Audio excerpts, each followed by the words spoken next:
بسم اللہ الرحمن الرحیم۔ ناظرین گرامی، انس بن اسحاق کہتے ہیں کہ رسول اللہ صلی اللہ علیہ وآلہ وسلم نے عشیرہ کی مہم سے مدینے میں واپسی کے بعد وہاں صرف چند ہی راتیں بسر فرمائی تھی کہ آپ صلی اللہ علیہ وآلہ وسلم کو اطلاع ملی کہ قرظ بن جابر فہری نے کچھ لوگوں کو ساتھ لے کر مدینے کی سرحد کے قریب ایک غار میں پڑاؤ ڈالا ہوا ہے۔ اس اطلاع پر آپ صلی اللہ علیہ وآلہ وسلم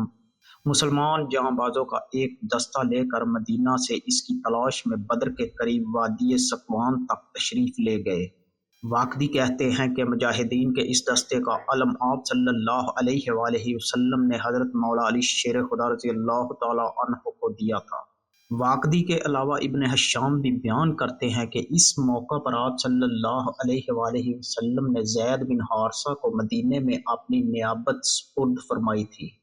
قرظ بن جابر فہری غالباً حضور صلی اللہ علیہ وآلہ وسلم کی مدینے سے روانگی کی خبر پا کر بھاگ نکلا، اس لیے مجاہدین کا اس سے مقابلہ ہوا نہ وہ گرفتار ہو سکا۔ ابن اسحاق کہتے ہیں کہ اس مہم سے قبل حضور صلی اللہ علیہ وآلہ وسلم نے مدینے میں جمادی الاول سے لے کر شعبان تک قیام فرمایا،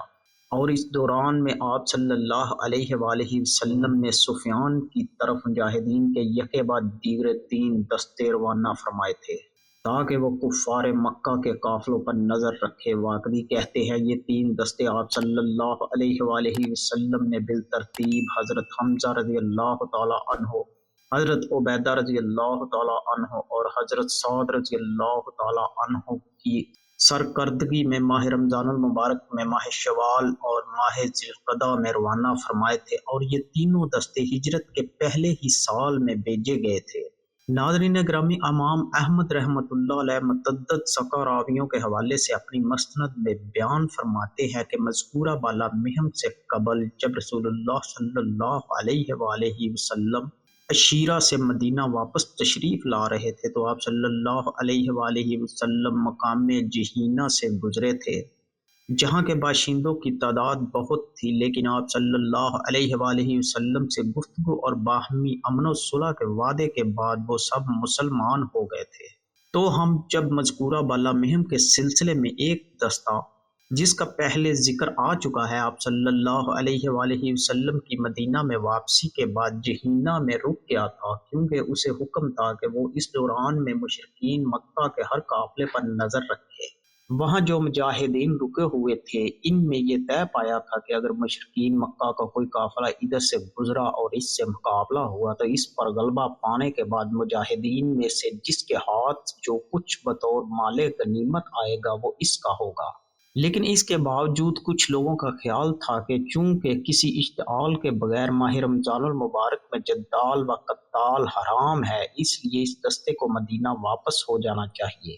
آخر میں اس بات پر اختلاف ہوا اور یہ طے پایا کہ حضور صلی اللہ علیہ وآلہ وسلم کی خدمت میں کسی شخص کو بھیجا جائے تاکہ وہ اس سلسلے میں آپ صلی اللہ علیہ وآلہ وسلم کا حکم لے کر آئے۔ چنانچہ ایسا ہی کیا گیا، لیکن جب وہ قاصد آپ صلی اللہ علیہ وآلہ وسلم کی خدمت میں حاضر ہوا اور آپ صلی اللہ علیہ وآلہ وسلم سے حکم کا طالب ہوا تو آپ صلی اللہ علیہ وآلہ وسلم اس کی بات سنتے ہی کھڑے ہو گئے اور آپ کا چہرہ مبارک غصے سے سرخ ہو گیا۔ آپ صلی اللہ علیہ وآلہ وسلم نے ارشاد فرمایا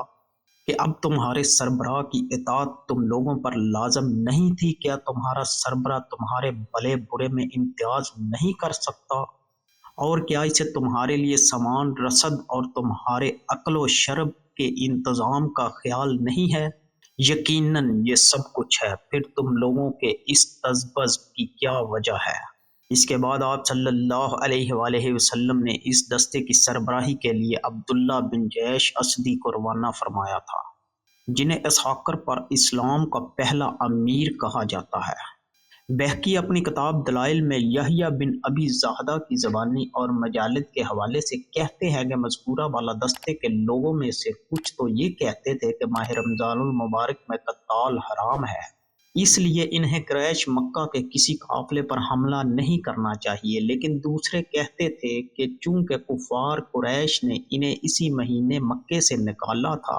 اس لیے وہ ان پر حملہ ضرور کریں گے۔ بہقی نے اس پہلے دستے کی سربراہی کے اس سلسلے میں بھی، جسے اسی مقصد کے پیش نظر حضور صلی اللہ علیہ وآلہ وسلم نے روانہ فرمایا تھا، عبداللہ بن جہش کا نام لیا ہے، لیکن بہقی کی اس روایت میں اور ابن اسحاق اور واقدی کی ان روایت میں تضاد پایا جاتا ہے، جن میں ان دونوں حضرات نے اس مہم کی سربراہی کے سلسلے میں عبیدہ بن حارث بن مطلب اور حمزہ بن عبد المطلب رضی اللہ تعالی عنہ کا نام بتایا ہے۔